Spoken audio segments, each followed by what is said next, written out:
So hello to all my students. Namaste, Adab, Sat Sri Akal, and Kem Cho. Welcome to our YouTube channel. Find us in the easiest way to conceptual place. In the place where you can realize you're not involved, you're in fall in love with physics. So I'm back with new video. In this video, we are going to capture our chapter number 2's theory. That is electric potential due to a dipole.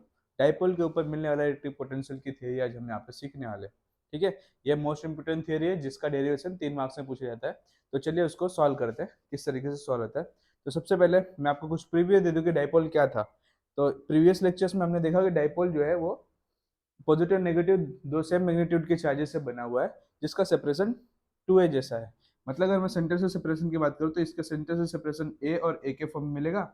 और अगर मैं इसके direction की बात करूँ तो dipole का dipole moment की डायरेक्शन होती है नेगेटिव से पॉजिटिव की ओर में। अगर मैं बात करूँ डाइपोल मोमेंट क्या है, तो डाइपोल मोमेंट के लिए हमारे पास इक्वेशन था P इक्वल टू 2aq, जहाँ पर 2a क्या है, डायरेक्शन शो करता है, इसलिए दोनों को दोनों कैसी क्वांटिटी है, वेक्टर क्वांटिटी है। क्लियर है। चलिए, ये हो गया आपका डाइपोल मोमेंट। अब हमें डिफाइन क्या करना है, electric potential due to a dipole. Dipole की वजह से इलेक्ट्रिक पोटेंशियल डिफाइन करना है। ठीक है, तो हम यहाँ पर सपोज करते हैं कि भाई यहाँ पर कोई एक ए पॉइंट है। इस ए पॉइंट के ऊपर सेंटर से आर जितने डिस्टेंस पे, सेंटर से आर जैसे डिस्टेंस पे मुझे कोई थीटा एंगल का एक पोजीशन मिल रहा है। सेंटर से आर जितना डिस्टेंस पे थीटा जैसे एंगल का एक पोजीशन मिल रहा है, जिससे अगर मैं बात करूं नेगेटिव के लिए और पॉजिटिव के लिए, तो भाई यहाँ पर पॉजिटिव से ये कुछ r1 डिस्टेंस पे है, और अगर मैं बात करूं नेगेटिव से तो ये नेगेटिव से कुछ r2 डिस्टेंस पे। ठीक है, तो अब मुझे फाइंड करना है कि भाई यहाँ से, क्योंकि देखिए अगर मैं फॉर्मूला की बात करूँ तो इलेक्ट्रिक पोटेंशियल का फॉर्मूला होता है V equal to K q by are.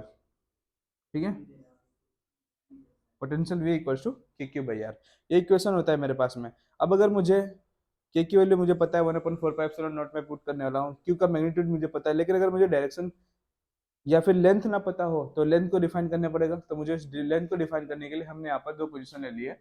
कौन कौन से, एक r1 और एक r2, जिसका मुझे वैल्यू फाइंड करना है in the form of r and theta. क्यों, क्योंकि मेरे पास में r और थीटा की वैल्यू पहले से है। ठीक है, तो चलिए इसको डिफाइन करते हैं। इसको डिफाइन करने के लिए क्या करना पड़ेगा, तो मैं आपको एक जियोमेट्री का रूल बता रहा हूँ। रूल कुछ इस तरीके से है कि अगर मान लीजिए कि आपके पास कुछ ऐसी दो लाइन्स है और इसके बीच का एंगल जो है वो बहुत स्मॉल हो। अगर मान लो इन दोनों के बीच का एंगल कैसा है, बहुत स्मॉल एंगल हो, at that time we will consider our, अगर उसके ऊपर मैं परपेंडिकुलर या फिर परपेंडिकुलर ड्रॉ कर दूं दोनों लाइन के ऊपर, तो यहाँ पर जो मिलने वाली साइड्स होंगे वो दोनों को दोनों साइड्स इक्वल होंगे। ठीक है, और ये जो लेंथ रहेगी परपेंडिकुलर की वो इसके इक्वल के बराबर होगी। ठीक है, तो ये जियोमेट्री का रूल हम यहाँ पर यूज करने वाले हैं। सो बेसिकली मैं अभी भी आपको बता दूं कि ये जो आर डिस्टेंस है, ये जो आर डिस्टेंस है वो इन दोनों के बीच का रहे हुए सेपरेशन के डिस्टेंस से बहुत छोटा है। बेसिकली ये डायग्राम कुछ इस तरीके से बनना चाहिए कि भाई यहाँ पर नेगेटिव क्यू, यहाँ पे पॉजिटिव क्यू, ये 2a जैसा डिस्टेंस, और इनके बीच का डिस्टेंस जो है एंगल यहाँ पर कुछ इस तरीके से बने। यहाँ पे थीटा जैसा एंगल बन रहा है और ये आर है, ये आपका r1 है, ये r2 है। तो देखिए इसके कंपेरिजन में ये एंगल कितना छोटा लग रहा है। ठीक है, हम यहाँ पे इस रूल का यूज करने वाले हैं। तो जियोमेट्री के ये रूल का यूज करेंगे और सबसे पहले क्या करेंगे, परपेंडिकुलर ड्रॉ करेंगे। परपेंडिकुलर अगर ड्रॉ हो जाएगा तो उसके बाद हम क्या करेंगे, यहाँ पर ट्रिग्नोमेट्री का रूल का यूज करेंगे। ठीक है, तो चलिए बारी बारी से उस रूल का यूज करते हैं। सबसे पहले हम क्या कर रहे हैं, इस क्यू पॉइंट से मेन सेंटर वाली पोजीशन के ऊपर एक परपेंडिकुलर ड्रॉ करते हैं। ये हमने परपेंडिकुलर ड्रॉ कर दिया है। ठीक है, जो कि 90 डिग्री पे ड्रॉ होगा। अब मैं ऐसा बोल पाऊंगा कि भाई यहाँ पर मेरा जो आर का पोजीशन है कहाँ से, इस पॉइंट से। इस पॉइंट को चलिए मैं एम ले लेता हूँ। इस एम पॉइंट से अगर मैं आर की पोजीशन की बात करूँ कि एम से ए के बीच में आर की पोजीशन है सेम है, प्लस क्यू से ए के बीच में R1 की पोजीशन है, ये दोनों सेम हो गई। ठीक है, मतलब अगर मुझे ये लेंथ मिल जाए, अगर ये लेंथ मेरे को पास मिल जाए, मतलब मैं ऐसा कह पाऊंगा कि भाई इसको अगर इसके साथ में ऐड कर दूंगा तो वो R1 के बराबर होगी। तो इसको डिफाइन करने के लिए हम क्या कर लिए, यहाँ पे एक परपेंडिकुलर ले लिया। अब अगर ये परपेंडिकुलर मुझे मिल गया है तो यहाँ पर इसके सामने अगर मैं बात करूँ तो ये क्या आपका बन जाएगा, ये आपका हाइपोटेन्यूज बन जाएगा, ये बेस बन जाएगा, और ये क्या बन जाएगा, आपकी हाइट बन जाएगी। तो मुझे बेस फाइंड करना है, मेरे पास हाइपोटेन्यूज है और बेस और हाइपोटेन्यूज का रिलेशन क्या होता है, that is your cos theta. ठीक है, तो कॉस थीटा इक्वल टू क्या होता है, बेस अपॉन हाइपोटेन्यूज। यहाँ पर हम कॉस थीटा को as a form of triangle, अगर ट्राइंगल किसकी बात करूँ, ट्राइंगल क्यू एम एंड यहाँ पर सेंटर पोजीशन को मैं ओ ले लेता हूँ। क्यू एम ओ की बात करूँ तो मुझे ये कुछ इक्वेशन इस फॉर्म में मिलेगा। As a triangle of A, चलिए cos theta equals to base upon hypotenuse. कौन से ट्राइंगल की बात करें? Triangle M O N plus Q वाले ट्राइंगल की बात करें, एम ओ प्लस क्यू वाले ट्राइंगल की। M O plus Q triangle के अंदर जब मैं बात करूं तो भाई मेरे पास में ओ ओ प्लस क्यू की जो वैल्यू है वो बेस क्या है मेरा, चलिए इसको नाम दे देते हैं, ज्यादा बेटर रहेगा। इसको मैं यहाँ पे नाम दे देता हूँ बी, और ये मेरा हो गया पॉइंट सी। ठीक है, मतलब यहाँ पर मुझे ट्राइंगल क्या मिलेगा? ट्राइंगल एम ओ सी। एम ओ सी के अंदर अगर मैं बात करूंगा वैल्यूज की, तो वैल्यू मुझे क्या मिलेगी? कॉस थीटा इक्वल्स टू, यहाँ पे बेस क्या है? ओ सी, और हाइपोटेन्यूज क्या है मेरे पास में? सॉरी, यहाँ पे बेस क्या है? एम ओ या फिर ओ एम, और हाइपोटेन्यूज क्या है? ओ सी। चाहिए क्या? एम ओ चाहिए भाई, एम ओ फाइंड करना है, और ओ सी की वैल्यू मेरे पास है क्या? ए। तो हम यहाँ पे लिख पाएंगे ओ सी की जगह पर क्या लिखेंगे? ये मल्टीप्लाई इधर हो जाएगा, तो मतलब ए कॉस थीटा वैल्यू मुझे एम ओ के फॉर्म में मिलेगी। ठीक है, मतलब अब अगर ये मैं एमओ की डायरेक्शन की बात करूँ, एमओ की वैल्यू की बात करूँ, तो एमओ की जो एक्चुअल वैल्यू होगी वो क्या होगी? ए कॉस थीटा होगी। मतलब अगर मैं इसको डिफाइन करूँ तो ऐसा कुछ लिख पाऊंगा भाई, R one equals to R plus MO, मतलब आर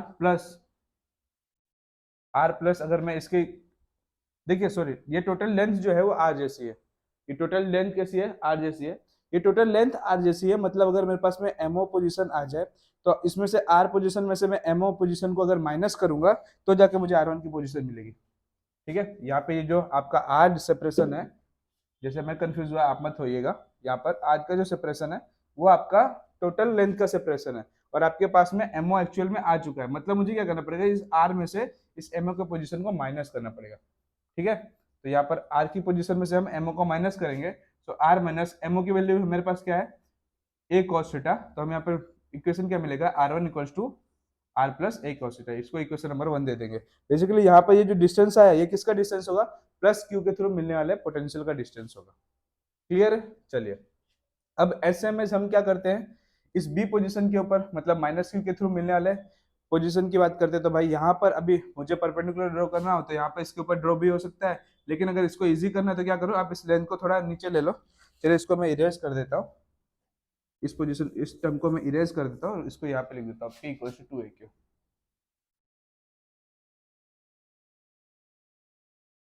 चलिए, अभी हमें क्या करना है, इस लाइन को थोड़ा सा एक्सटेंड करना है नीचे की ओर। हमने यहाँ पर एक्सटेंड कर दिया। अब बेसिकली हम परपेंडिकुलर बनाना चाहे तो इसके ऊपर इस तरीके से परपेंडिकुलर बना सकते हैं। तो हमने यहाँ पर एक परपेंडिकुलर ड्रॉ कर दिया है, और ये लाइन कुछ आगे तरह से एक्सटेंड हो रही है। तो यहाँ पर अगर परपेंडिकुलर हमने बनाया तो इसको मैं नाम दे देता हूँ एन। तो अब मेरे पास ट्राइंगल कौन सा हो गया?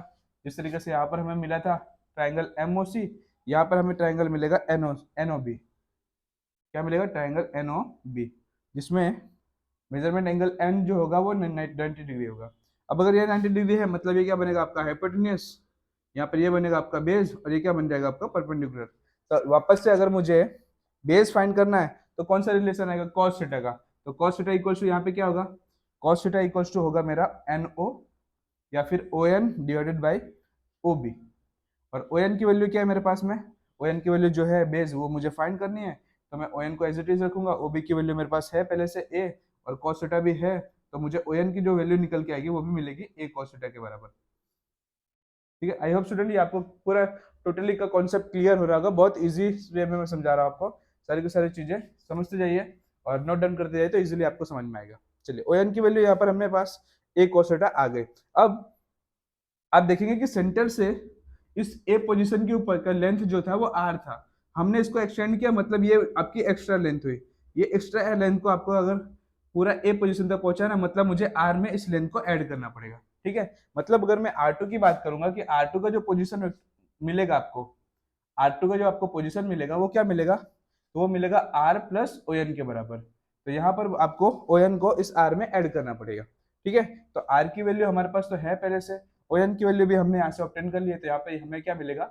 Are plus A cos theta के फॉर्म में आर टू की वैल्यू मिलेगी। अब देखिए हमें चाहिए क्या था?